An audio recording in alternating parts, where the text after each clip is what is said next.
Hello and welcome back to the Football Fellowship. Gareth Southgate has announced his final 26-man squad for Euro 2024 and there are some big names missing. What are my first thoughts on seeing the squad? I'm filled with a lot of optimism and hope because I think we've got some great attacking players to really be able to hurt any defence in world football. But there is a little part of me that is quite nervous. I'm quite nervous for major European competitions anyway, but in this instance, I'm quite nervous about our defence in particular, which we'll come on to. But first, if you weren't aware, the 7 players that Gareth Southgate has submitted from his provisional 33-man squad are James Trafford, Gerald Kwanzaa, Jared Branthwaite, Harry Maguire, Curtis Jones, James Maddison and Jack Grealish. Which of course means the 26 players who did make the squad are Pickford, Ramsdale, Henderson, Walker, Trippier, Stones, Kwanzaa, Gay, Dunk, Shaw, Gomez, Rice, Wharton, Alexander-Arnold, Gallagher, Mainu, Eze, Bellingham, Foden, Saka, Palmer, Bowen, Kane, Watkins, Tony and Gordon. And we have to start by talking about the players who didn't quite make the squad. I'm going to start off with James Maddison. And it was kind of being leaked to the press a little bit ahead of time, the fact that one player wasn't missing, then a second, and the first one was James Maddison. And this is one where I can actually understand the decision from Gareth Southgate, because ever since his injury and his return to the Tottenham side in the second half of the Premier League season, Maddison hasn't been at his very best. He wasn't in that scintillating form he was at the beginning of the season. And it's one where, when you look at the players ahead of him, either the attacking midfield position or the left wing, the likes of Gordon, Bellingham, Eze, and I thought to myself maybe Grealish as well, which we'll come on to. I did think to myself, is there anything that James Maddison can do that the other players can't? And the answer is no, if I'm being honest. And the fact that his form doesn't reflect the fact that he should deserve a place in the squad at the moment, I think Maddison not being in the squad is the right decision. Now, Jack Grealish. I think this is one of the biggest ones and potentially a mistake. I can understand the reasoning from Gareth Southgate because there have been a lot of calls to drop Jack Grealish from the England squad, and rightly so. I think when you think back to the last European competitions, everyone was screaming for Jack Grealish to play, to start. He was in scintillating form with Aston Villa. He was taking players on. He was electric. He was exciting. No one could stop him in the form he was in. And flash forward to now, he isn't quite the same player. He is a lot slower in his build-up play, and that's fine. But he doesn't seem to have that little jink in his movement to go either way and beat a defender. He can't really. He doesn't have the pace. He doesn't have the same star power. He just doesn't look like the Jack Grealish that I think all England fans fell in love with when he was playing for Aston Villa. And it's an interesting choice not to take him because he's served England well in previous competitions. He's one of the most experienced players in this England squad. And when you look at the players who can play left wing, and left wing is their natural position, think at Anthony Gordon and think it's probably only him. Yes, Eze can play there. Yes, Foden can play there. But Jack Grealish left wing is his preferred position. That's where he plays all the time for club and country. And to not take him, I think, is a big call. But we've been saying, Gareth Southgate, you've got to stop picking your favourites. You've got to pick players based on the form and the performances. And yes, he hasn't picked Henderson. Yes, he hasn't picked Rashford. Yes, he hasn't picked Phillips either. But I think maybe not taking Jack Grealish was maybe a step too far. I think for my own sake, I'm risk averse, so I would probably prefer to have at least Grealish in the squad. But not taking him at all is a brave call, and I think it's a decision that, based on his form, is warranted. But how that plays out, we'll have to wait and see. And now a player that I want to talk to who did make the squad is Luke Shaw. Gareth Southgate came out and said in his press conference after the squad was announced that Shaw is not 100% fit, and it is a calculated risk in his own words, and there's a chance he will play a part in the second group game for England, which would be against Denmark.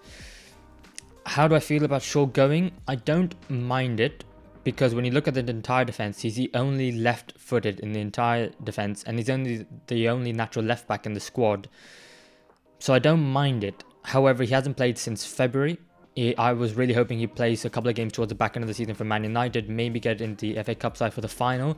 Didn't quite work out like that, and now he's not going to play any of the preliminary games. He's not going to play the game against Serbia, and there's only a chance he can play a little bit of the game against Denmark. It doesn't fill me with a huge amount of confidence, especially when you think about Slovenia's the third game. Okay, that's should be on paper a straightforward game, although you never know. And then you got to the round of 16, and then the quarterfinals for a player who we all know has the quality, and on this day is England's best left back. It is very much a calculated risk. I think Gareth Southgate pointed that out and highlighted very well, but it's one where I can understand it just because of the lack of depth in the position. I mean, Chilwell's out injured. Tyrell Mitchell, maybe he should have been a bit involved in the squad a little bit earlier. But if Shaw isn't to be fit, then I think Trippier will also be the one to move over to left back. Joe Gomez is in the squad. I think he can play all over, right back, centre back, left back. I think he's been taken primarily as a backup left back in case Shaw isn't fit. Because imagine a world where, let's say for example, Shaw isn't fit. It's Walker at right back, Trippier left back. You're playing Trent Alexander-Arnold, who made the squad, in midfield. And so you think about who's your backup, and maybe Konza, who's backup to Stones at right centre back, and then backup to Walker at right back. Gomez is in the side primarily as a left back, and it is a huge issue if Luke Shaw cannot get himself fit, because there's nothing to say that he doesn't suffer a setback, and if he does, then he's unlikely to play any part in the group stages. And then you have a big question: do you even want to risk him whatsoever? But then that brings me on to the other player who hasn't been included, Harry Maguire. And Maguire, similar to Shaw, was touch and go. I thought he'd make it, and the fact that he hasn't made it, Gareth said he would not likely to play a single minute in any of the group games, is the reason why he hasn't taken him. And it does worry me a little bit, because he's got a lot of criticism, Harry Maguire, and I think rightly so at times, for not playing football for Man United, not being good enough when he has played, but he's never let England down. He's been a stalwart at left centre-back for England. And it does worry me, because normally it'd be, I'd assume, be Walker, Stones, Maguire, and Shaw as a back four. But now, no Harry Maguire. You're looking at maybe Gahey or Dunk, and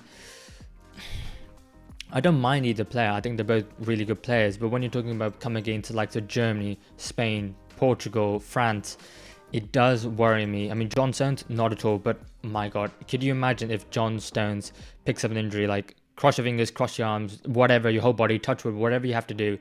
Let's, for the love of God, please hope that John Stones does not get injured, because without him, we might be in trouble. Which is why I want to talk about Jared Branthwaite. I think Jarrell Kwanzaa not being in the squad, I can understand it, considering when you look at, he's probably going to play right centre-back, and I think with Stones and Konza, Stones is the outstanding choice at centre-back, Konza is really deserved, and his versatility means he can always play at right-back, he has to be in the squad as well. I can understand Kwanzaa not being inside, but when you lose Harry Maguire, and you've got a left-footed centre-back who's played the majority of games for Everton this season, done fantastically well, he was in the March international squad as well, not taking Branthwaite is a bit of a perplexing exclusion, I should say, because he's taken the likes of Wharton and Mainu in the squad, who are very young, inexperienced players, and I can understand that because they deserved it. But the likes of Branthwaite, to not take him because Gareth Southgate said that he wasn't quite ready enough, does seem a little bit confusing when Wharton is ready to go, considering he played the first half of the season in the Championship. Has he played so well that he deserves a place in the England side? Like, maybe. But to say that Wharton deserved it because he's forced his way into side, but not Branthwaite, I don't know. Maybe because he's gone for experience rather than youth, and maybe that youth in a major tournament, when you're not used to it, could lead to a bit of naivety. Maybe he's hoping that Gahey and Dunk can fill in, but it's going to be either Gahey or Dunk at left centre back. I don't personally agree. I think Branthwaite definitely should have gone. I think apart from Stones, he's perhaps England's best centre back this season. Am I going that far? I think I am going that far. I think he probably is England's best centre back this season in the Premier League. So I'm a bit surprised. I'm a bit bemused. I would have taken him, maybe at least as an option, to not even be in the squad whatsoever. I think, yeah, very confusing. But one where it is Gareth's squad and we'll have to back him. But Gahey and Dunk, who's going to start? Guys, let me know in the comments below, because it's going to be interesting. Whoever he plays as centre back in the game against Iceland today is going to be interesting. Who he plays in the first game is going to be interesting.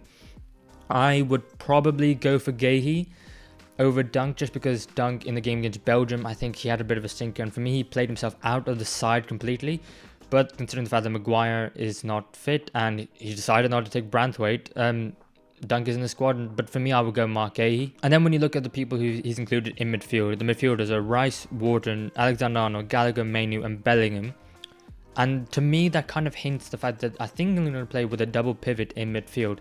I think we were all maybe hoping rather than expecting England to be a bit more attacking and to play maybe a 4-3-3 with Declan Rice holding and two more attacking players, maybe the likes of Foden or Bellingham. But I think this is probably a sensible decision to make, considering the fact that Southgate probably had the information that Maguire wasn't going to be able to make it to the Euros. So, and the fact that we saw a double pivot in the game against Bosnia in the friendly earlier on in the week, I think to me it's probably going to be Rice and plus one more. Who that's going to be, I'm not quite sure. I think Warden is the backup to Rice. God forbid if Rice were to get injured.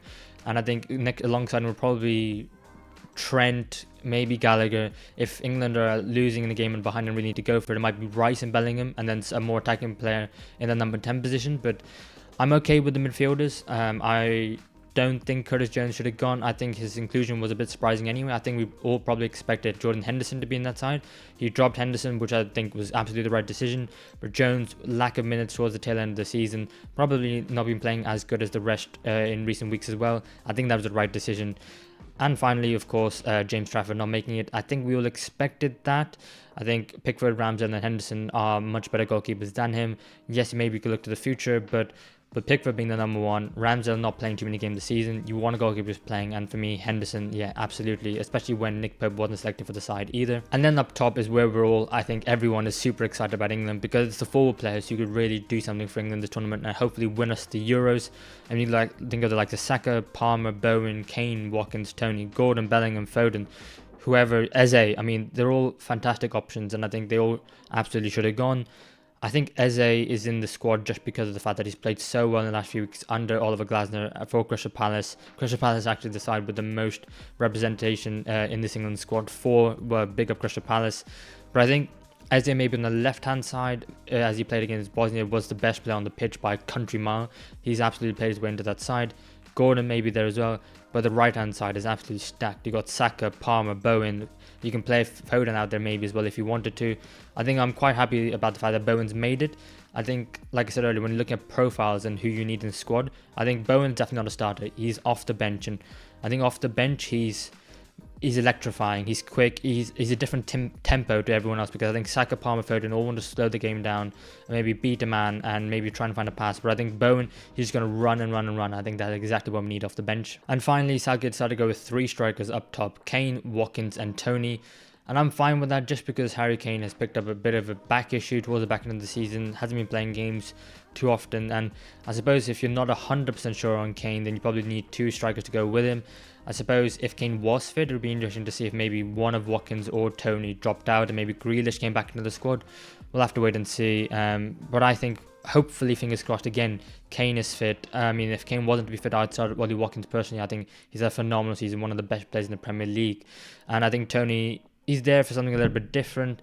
I think he's got a lot of the similar qualities to Kane.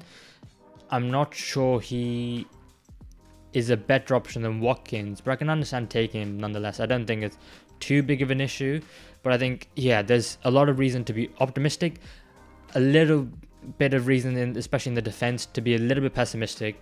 I think it's not the defense and the defenders we were expecting. There is worries about injuries, about lack of match fitness, about the experience, but I think it's one where whatever happens, we all got to back the boys, and football may at least come home. Let me know what you guys think in the comments below. Do you completely agree with Gareth Southgate's squad? Do you disagree? Who would you include? Who would you not have included? And if you want some more Euros content, me and Toby obviously reacted and did our predictions to what we think the final Euro 2024 will be and how it will play out. That video is available on the channel now, link in the description below. Thank you everyone for watching, and we'll see you in the next one.